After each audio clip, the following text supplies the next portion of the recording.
Nous allons maintenant réaliser le premier étage. Donc, pour cela, nous allons habiller l'intérieur de la structure, donc dans sa partie basse, de pièces de carton. Nous aurons besoin de pièces de carton pour doubler les parties externes du meuble, donc ici et ici. Des pièces de carton pour doubler le fond. Et nous allons réaliser une cloison au milieu pour faire deux bacs de taille différente. Un bac qui fera 24 cm, un bac qui fera 34 cm dans mon cas.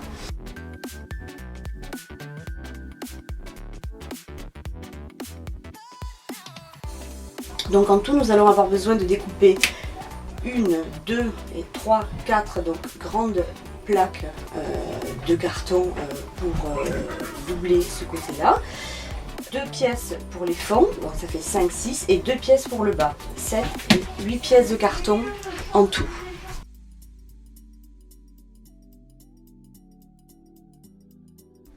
Voilà, donc les mesures des plaques de carton ont été effectuées. Donc j'ai besoin de découper donc 8 plaques de carton. Donc je vais commencer par une des plaques du fond qui fait 34 cm par 31 cm. Donc cette pièce de carton conviendra. Ça fait partie de la homogène.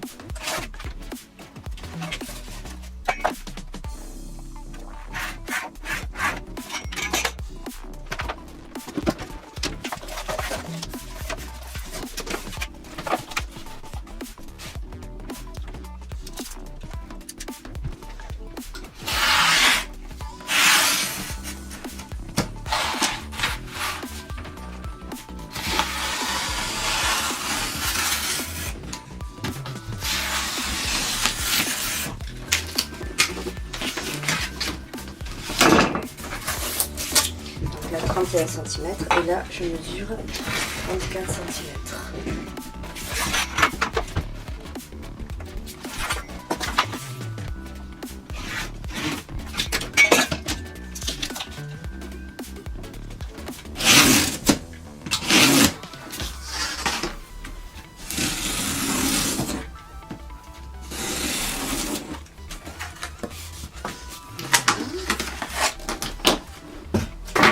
Donc voici les différentes pièces que nous avons découpées. Donc les bandes pour faire le tour de la structure. 1, 2, 3, 4 qui servent à doubler les côtés extérieurs plus faire la cloison du milieu. Ensuite les petites parties pour le fond, une plus petite et une plus grande. Et les bandes pour doubler le bas. Une plus large et une plus étroite. Voilà, nous avons nos 8 pièces, nous allons pouvoir habiller notre meuble. Petite astuce avant de commencer à doubler la structure, j'enlève les bandes qui sont destinées au sol, à doubler le sol. Toutes les autres bandes doivent avoir la même hauteur, hein, c'est-à-dire, moi dans mon cas c'est 34 cm. Donc je prends ces différentes pièces, je les mets côte à côte. Donc pareil pour celle du fond. Là, les bandes doivent avoir rigoureusement la même hauteur, hein, donc elles doivent arriver exactement au même niveau. Si ce n'est pas le cas, nous allons foncer. Pour avoir, ce qui est primordial, c'est d'avoir des pièces qui ont exactement la même hauteur. Donc s'il y a quelques millimètres d'écart, vu que chaque pièce a été découpée à la main, on les harmonise en fonçant.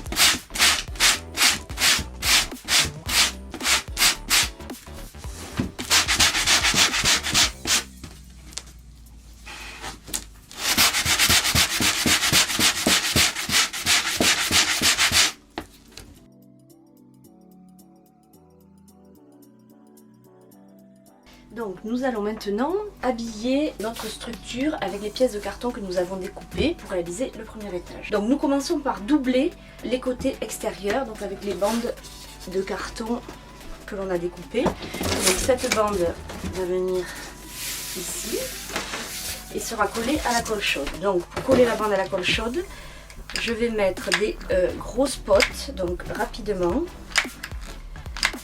en 6 endroits, même un peu plus, 8 endroits, et j'attache ma pièce de carton. Alors je fais attention à bien aligner la plaque avec la face avant, c'est la face visible, c'est là où il faut que ça soit joli. Donc j'aligne bien avec la face avant.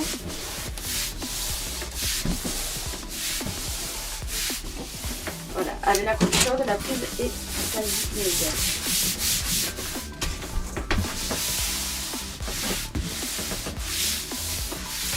Voilà. Ensuite, j'effectue la même opération de l'autre côté. Voilà, donc je vérifie que la plaque va bien. Donc là, je choisis de dissimuler en fait les côtés où il y a les inscriptions pour que ça soit plus joli, bien que ce côté comportant les inscriptions est considéré comme étant l'envers de la plaque de carton. Mais là, à l'intérieur des tiroirs, les cartons ne seront pas exposés, donc je préfère avoir des cartons uniformes marron. Donc voilà, mais ça, on peut faire un peu comme on veut à cet endroit-là du meuble. Donc là, pareil. Et j'habille bien la plaque. Donc il faut bien que la plaque repose sur le fond et qu'elle soit parfaitement alignée avec l'avant du meuble. Ici. Voilà, ensuite je vais coller donc les parties du fond. Donc on a une grande partie et une petite partie. Je vais moi disposer comme ceci.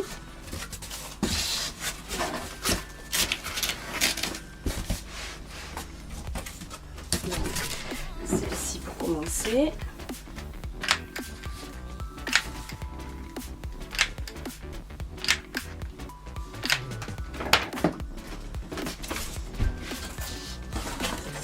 Donc je colle bien dans l'angle.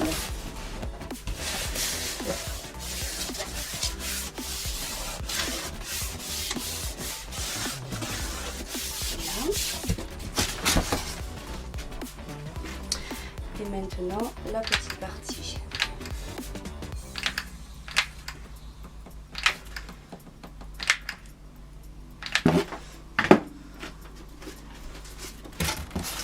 Pareil, je colle bien l'angle. On va venir en fait maintenir un petit peu la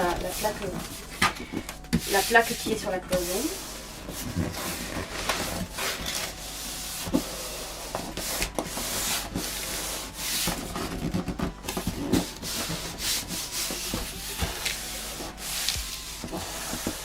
Voilà. Ensuite, donc nous allons coller les fonds. Donc, j'ai fait donc deux largeurs. Hein. Il y a une plaque qui viendra et l'autre qui viendra là.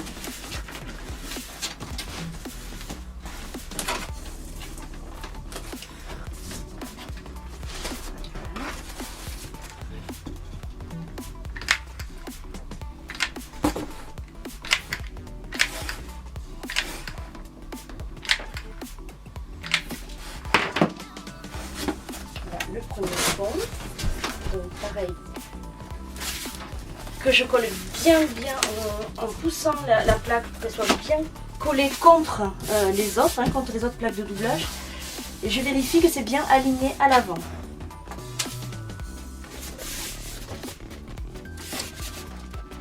Voilà.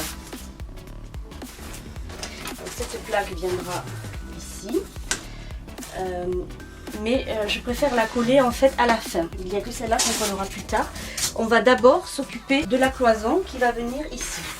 Donc là, ce qui est très important dans cette structure contre-collée, en fait, c'est que ces pièces que l'on colle, qui nous permettent donc de doubler les parois, vont aussi permettre d'encastrer les étages. Chaque étage qui va venir se superposer sera parfaitement maintenu grâce à ces arêtes-là. C'est ça qui va donner la solidité au meuble. Ces rainures qui sont très importantes.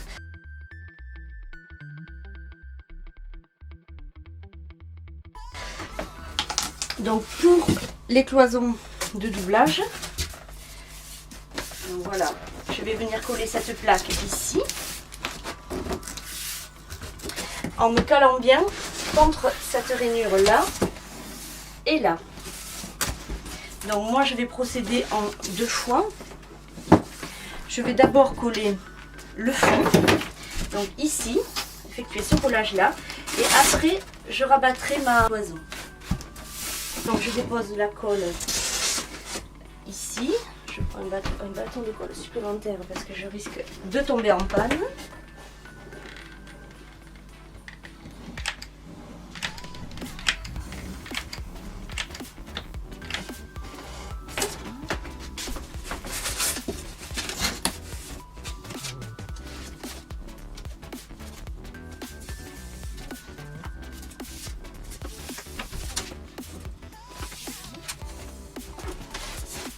Et donc maintenant, je dépose la colle tout le long de cette rainure.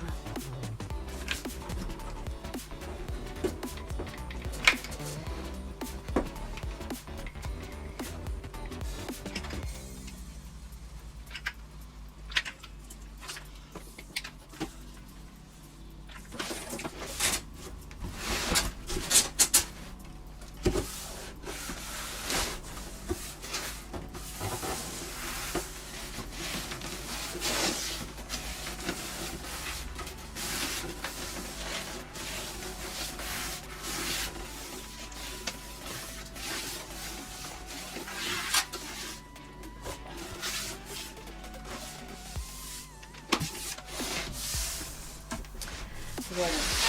Donc maintenant, avant de coller la seconde partie de la cloison,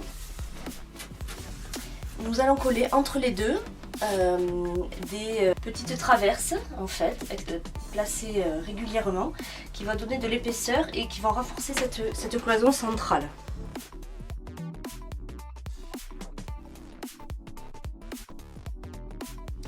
Donc pour remplir l'intérieur de la cloison, nous allons découper plein de bandes de 1,5 cm de large pour faire au final des cloisons qui feront environ 3 cm.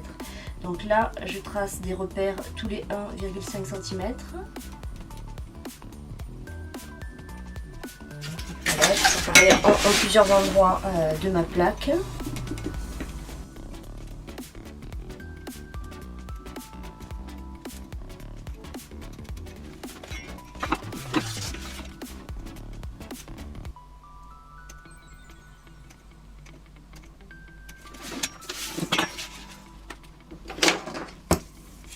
Et j'effectue les découpes de mes grandes bandes.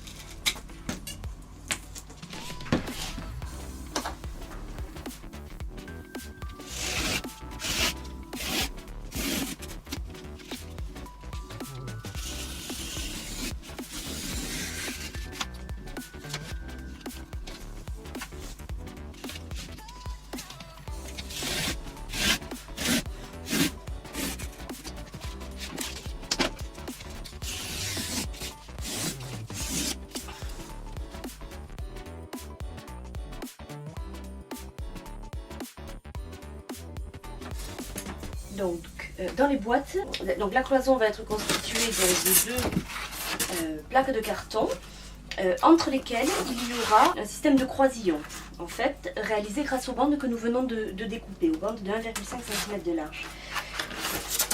Les croisillons, nous allons les faire avec des morceaux de carton. Donc là je prends une mesure parce qu'en fait on va faire un système de V par exemple. Donc je prends la mesure ici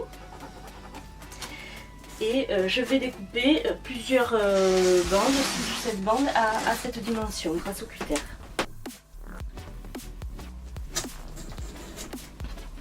Je garde les chutes de carton, elles nous serviront, les chutes des bandes, elles nous serviront également. Donc vous voyez, la découpe est approximative, hein, c'est pas, ce n'est pas très rigoureux. Voilà. Donc ces différentes pièces vont nous servir à créer notre cloison. Donc pour coller les bandes, j'utilise la colle chaude.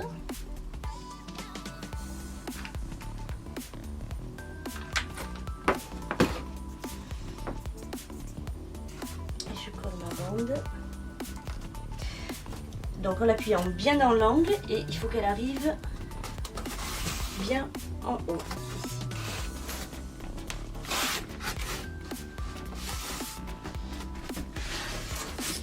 Je passe à la suivante.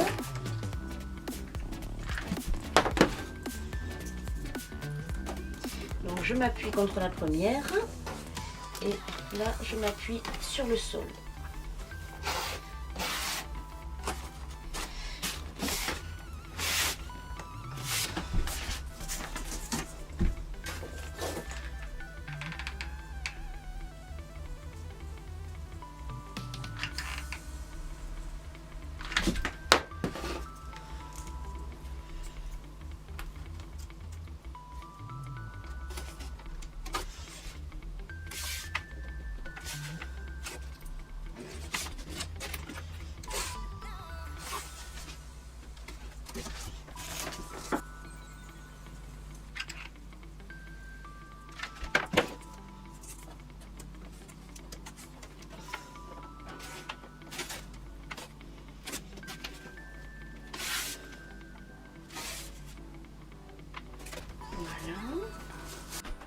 Donc là je vais rajouter des bandes donc, supplémentaires. Parfois il va falloir que je les recoupe. Par exemple là je souhaite arriver tout à fait dans l'angle. Donc je prends un repère. Voilà. Et je coupe la bande à la dimension qu'il me faut.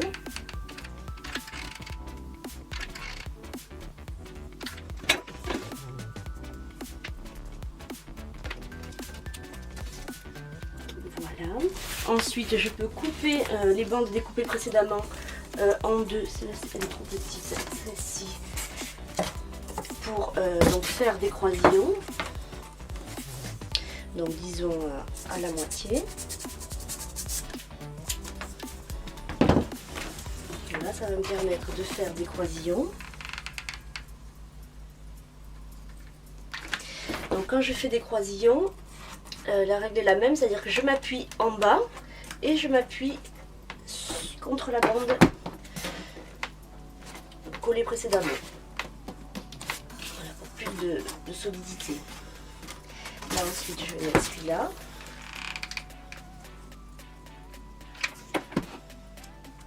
Je m'appuie en bas et en haut.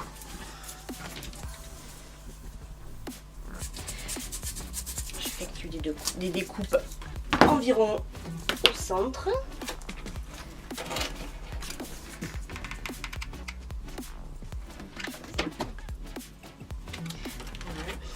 Donc si le croisillon est pas régulier, si c'est pas parfaitement aligné, ce n'est pas grave. L'important c'est que ça appuie à chaque fois en haut et en bas.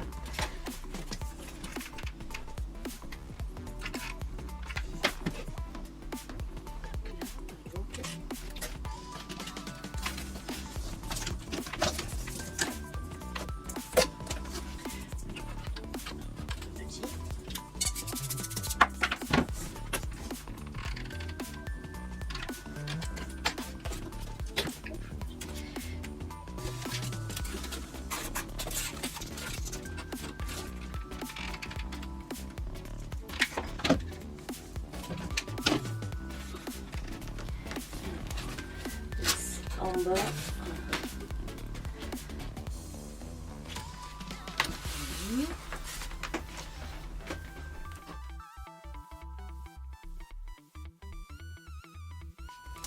Donc voilà, nous avons terminé les croisillons.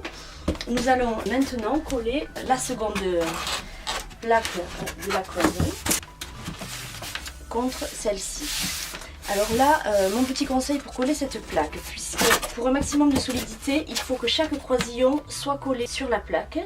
Mais si on effectue cette opération à la colle chaude, on n'aura pas le temps de déposer la colle chaude avant qu'elle sèche.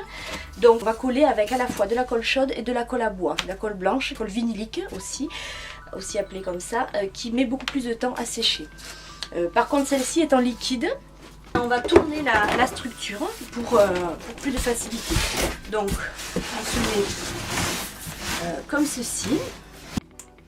Donc je dépose donc d'abord la colle blanche, puisque celle-ci met du temps à sécher, donc sur la majorité, enfin sur les plus grandes distances de mes croisillons.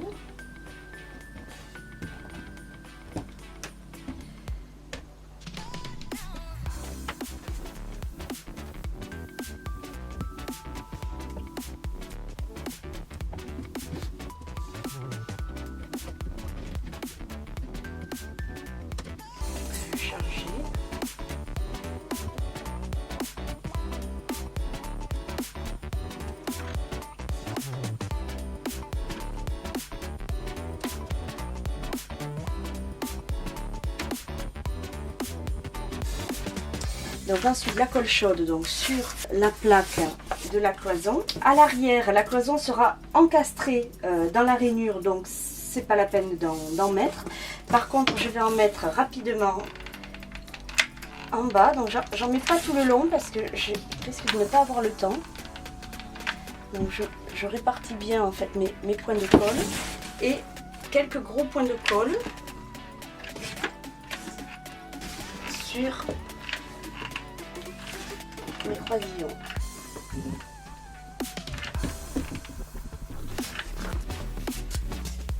Donc j'encasse bien ma plaque à l'arrière et je l'applique.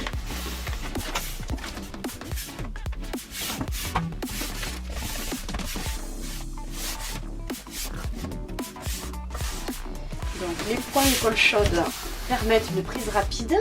Et cela va permettre à la colle blanche, qui met plus de temps à prendre, ça va lui permettre de sécher tout en maintenant le carton en place.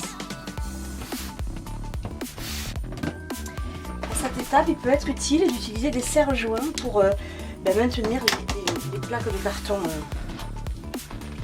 en place. Ça remplace les petites mains. Le temps que la colle blanche sèche. Voilà. Donc je peux redresser tout.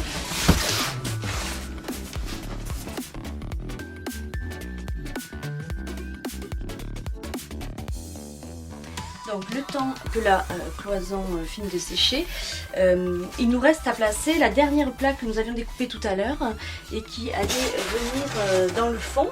Donc là, il faut vérifier que la dimension est correcte de la pièce. Au besoin, si jamais ça ne rentrait pas, vous pouvez éventuellement la recouper un petit peu. Et nous allons donc la coller à la colle chaude. Donc là, comme tout à l'heure, des grosses pointes seront suffisants.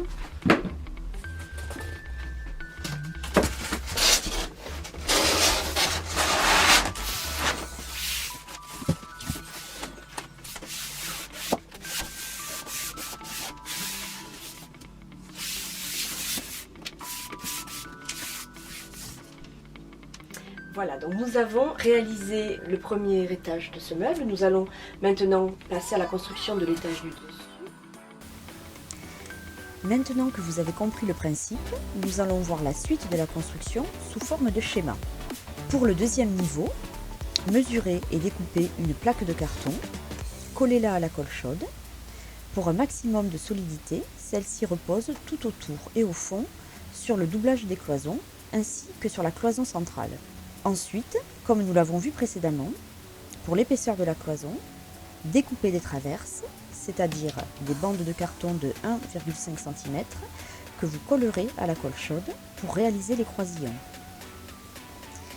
Refermez l'étagère avec une seconde plaque de carton et passons au niveau suivant. Pour le troisième niveau, découpez des pièces de carton pour doubler les cloisons latérales. Remarquez que dans mon cas, ces pièces ne vont pas jusqu'au fond du meuble car j'ai choisi de réduire la profondeur de cette étagère. Découpez ensuite une pièce de carton pour le fond de l'étagère et collez-la à la colle chaude. Mesurez, puis découpez et collez la première plaque de la nouvelle étagère. Celle-ci repose tout autour sur le doublage des cloisons et sur la plaque du fond. Comme précédemment, découpez des traverses de 1,5 cm et formez les croisillons. Refermez cette dernière étagère avec une plaque de carton. Puis, finissez le meuble avec une dernière plaque de carton collée sur le dessus. Refermez l'avant des étagères avec des bandes de carton. Maintenant que la structure du meuble est terminée, vous pouvez passer au craftage, c'est-à-dire que vous allez recouvrir chaque arête et chaque jonction de votre meuble de craft gommé. Cela permet de consolider votre meuble et d'obtenir un meuble avec de belles finitions, puisque vous masquez les cannelures qui sont visibles sur la tranche des cartons. Une fois que le meuble est entièrement crafté, vous pouvez réaliser les tiroirs si vous le souhaitez. Dans un meuble sous comble comme celui-ci, les tiroirs sont très profonds, ils offrent un très grand volume de rangement et permettent d'optimiser l'espace. Selon l'espace dont vous disposez, vous pouvez réaliser plusieurs modules identiques. Dans mon cas, j'en ai réalisé 3. Et, dernière étape, la décoration. J'ai décoré les tiroirs avec des feuilles de papier collées. Puis, j'ai vitrifié l'ensemble du meuble en posant 2 couches de vitrificateur pour parquet au pinceau. Ce tutoriel est désormais terminé. Maintenant que vous avez compris le principe, adaptez votre meuble à l'espace dont vous disposez. Vous pourrez ainsi créer votre meuble en carton sous comble sur mesure afin d'optimiser le volume de rangement sous pente. En espérant que ces 2 vidéos vous aient plu, n'oubliez pas de liker et de vous abonner.